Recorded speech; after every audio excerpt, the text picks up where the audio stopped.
जय श्री कृष्ण। अपने कृष्ण चक्षु चैनल से जुड़े हुए सभी साधकों का मैं अमिता वशिष्ठ हार्दिक अभिनंदन करती हूँ। आज मैं आपके लिए भीष्म पंचक व्रत की विधि और महिमा का यह वीडियो लेकर आई हूँ।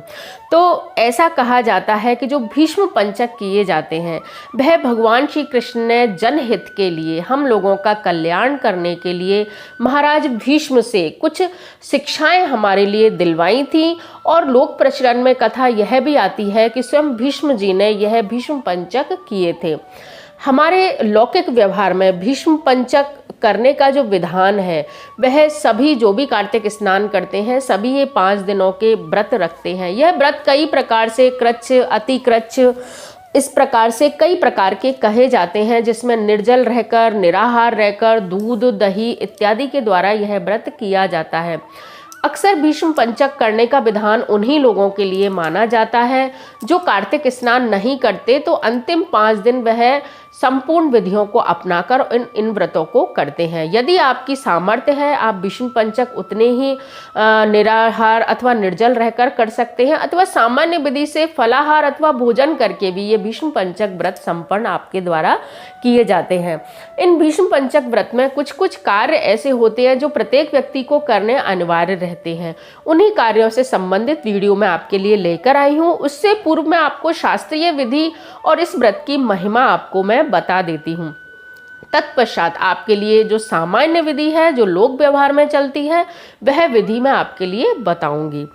तो इस वीडियो की शुरुआत हम सर्वप्रथम गांगे भीष्म का नाम लेकर करेंगे।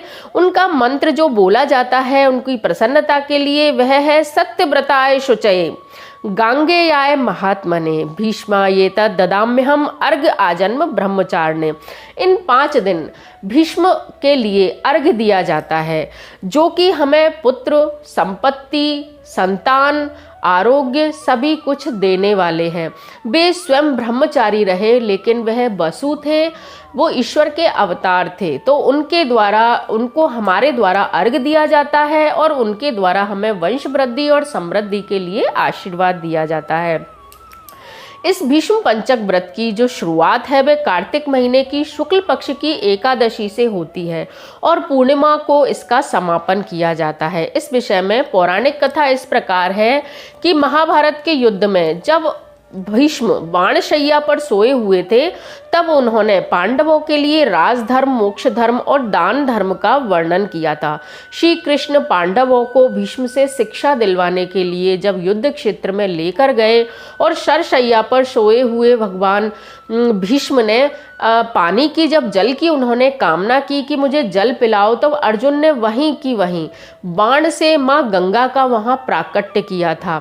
तभी से श्री कृष्ण भगवान ने, और चूंकि भीष्म ने पांडवों के लिए राजधर्म, मोक्ष धर्म तथा दान धर्म का वर्णन किया था, तो तभी से यह भीष्म पंचक प्रसिद्ध हो गए। श्री कृष्ण भगवान ने वरदान दिया कि इन 5 दिन जो भीष्म के लिए दीपदान करेगा, उनके लिए अर्घ जल इत्यादि समर्पित करेगा, मन ही मन उनका स्मरण करेगा और उनके निमित्त जो भी है एक समय का भोजन त्यागेगा अथवा अन्न का त्याग करेगा, निर्जल निराहार व्रतों को धारण करेगा, तीर्थ यात्राएं करेगा, परिक्रमाएं करेगा, उससे भीष्म जो वसु हैं प्रसन्न होकर श्री कृष्ण भगवान की प्रीति, भीष्म की प्रीति उनको प्राप्त होगी और संसार के पश्चात के लोकों में भी उनको जो भी मनोकामनाएं उनकी हैं वह समस्त पूर्ण होंगी।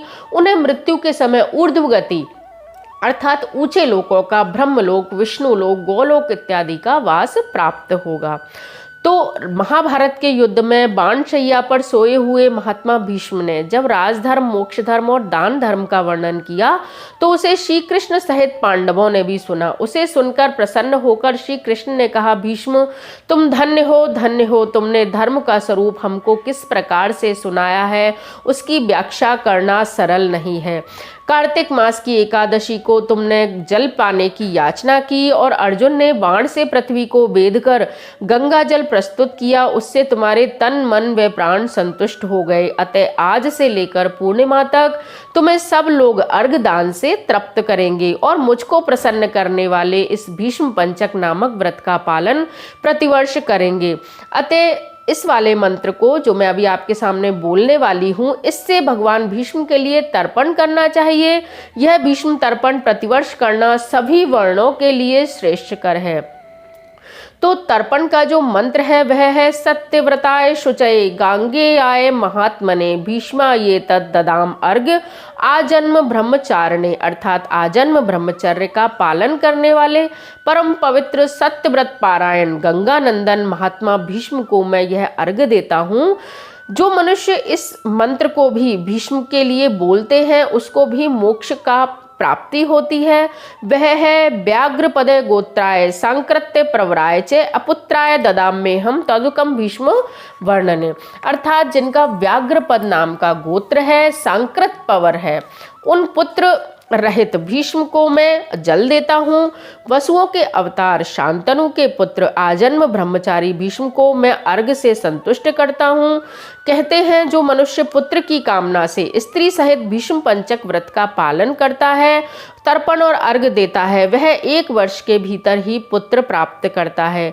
यह महापुण्य व्रत महापातकों का नाश करने वाला है। अतः प्रत्येक भारतीय को प्रयत्न पूर्वक इसका अनुष्ठान करना चाहिए। अर्घ देने के उपरांत पंचगव्य सुगंधित चंदन के जल, उत्तम गंध व कुमकुम के द्वारा भक्ति पूर्वक सर्व पाप हरि श्री हरि का पूजन करें। 5 दिनों तक भगवान के समीप आप अखंड दीप प्रज्वलित कर सकते हैं। देवादिदेव भगवान के लिए उत्तम नैवेद्य निवेदित करें। पूजा अर्चना और ध्यान नमस्कार के पश्चात ओम नमो भगवते वासुदेवाय इस मंत्र का 108 बार जप करें। प्रतिदिन प्रातः व सायं संध्या वंदन करके पूर्ववत 108 बार मंत्र जप करके धरती पर शयन करें। बुद्धिमान पुरुष ब्रह्मचर्य का पालन करते हुए पापपूर्ण विचार मन में न लाए। या तो शाकाहार करें अथवा मुनियों से प्राप्त अन्न से निर्वाह करते हुए सदा विष्णु पूजन में तत्पर रहें।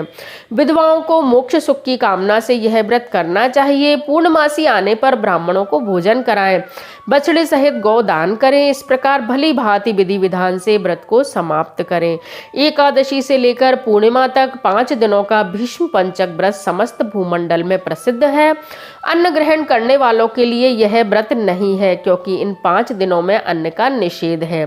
इस व्रत का पालन करने से भगवान विष्णु सदैव शुभ फल प्रदान करते हैं। पद्म पुराण में भी भीष्म पंचक व्रत की महिमा का अत्यधिक उल्लेख है। उसमें कहा गया है कि एकादशी से लेकर पूर्णिमा तक 5 दिनों में भगवान के समीप रात दिन दीपक जलाकर रखें। प्रतिदिन 108 बार ओम नमो भगवते वासुदेवाय मंत्र का पाठ करें। संध्योपासन करके जप करते हुए धरती पर शयन करें। एकादशी से भगवान विष्णु का पूजन करके उपवास रखें। फिर द्वादशी को व्रती पुरुष भूमि पर बैठकर मंत्रोच्चारण के साथ गौमूत्र का पान करे। त्रयोदशी को दूध पीकर रहे। चतुर्दशी को दही का भोजन करे।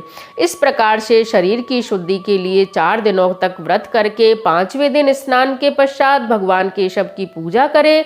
भक्ति भाव से ब्राह्मणों को भोजन कराकर उन्हें दक्षिणा दे। शाकाहार का निर्वाह करते हुए श्री कृष्ण की पूजा में संलग्न रहे।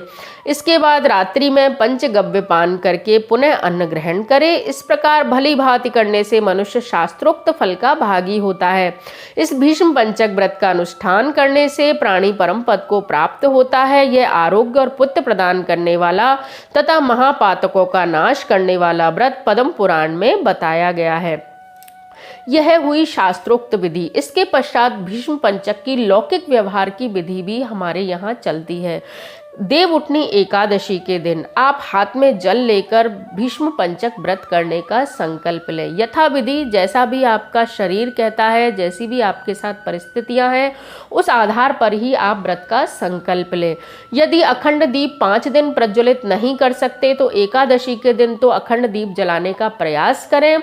2 दीप आप उसमें नीचे अक्षत डालकर अथवा अष्टदल कमल बनाकर 2 दीप प्रज्वलित करें, जिससे एक दीप यदि बुझ जाता है किसी कारणवश तो दूसरा दीप प्रज्वलित रहे। इस प्रकार भगवान विष्णु के निमित्त, श्री हरि के निमित्त भीष्म के निमित्त 2 दीप आप प्रज्वलित रखें।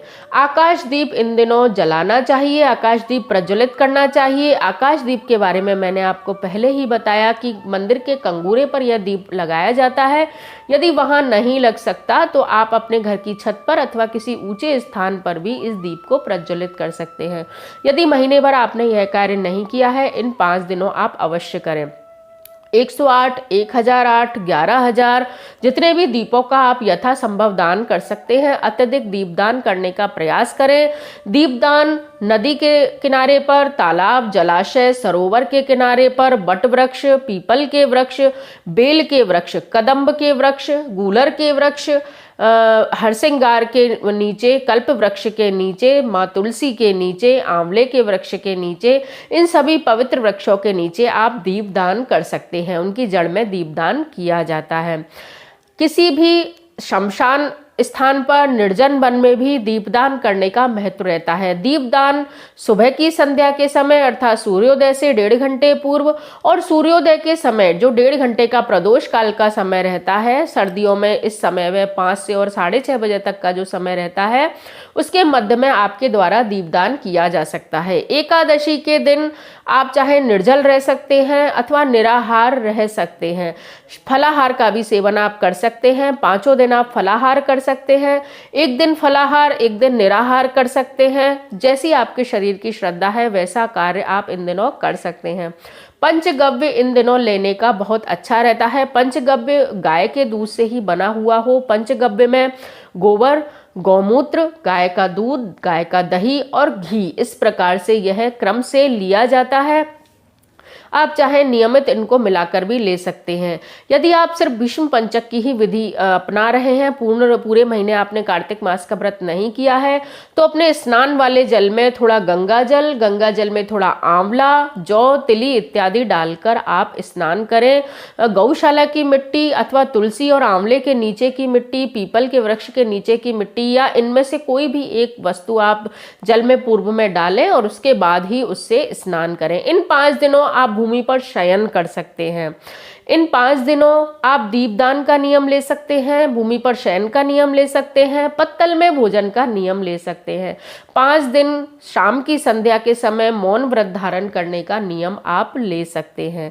तो इस प्रकार यह भीष्म पंचक में विधियां चलती हैं। 5 धातुओं का दान, 5 फलों का दान, 5 मेवों का दान अथवा 5 अन्य जो वस्तुएं हैं उनका दान आप इन दिनों पूर्णिमा के दिन अथवा चतुर्दशी के दिन कर सकते हैं। एकादशी को भगवान विष्णु के निमित्त इस दिन शैया का दान किया जाता है। शैया दान को हमारे लोक व्यवहार में कभी कभी लोग गलत समझ लेते हैं कि मृत्यु के पश्चात ही या मृत्यु के समय ही शैया दान किया जाता है।